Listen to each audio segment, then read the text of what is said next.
And a number of public commentaries have questioned your readiness for the physical and technical demands for this role. What motivates you to take up this appointment at this stage? And how do you intend to demonstrate your professional, intellectual, personal capacity required to discharge the demanding responsibilities of Kenya's permanent representative to UNEP?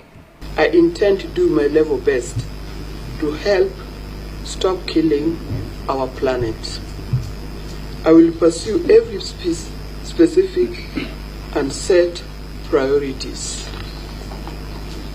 First, during the United Nations Environmental Assembly held last year, Kenya demonstrated leadership by sponsoring and guiding the passage of 3 significant solutions.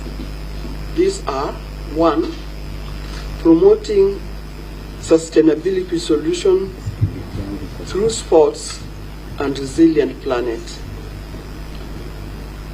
Secondly, environmental sustainability of artificial intelligence system. And third, environmental dimension of antimicrobial resistance.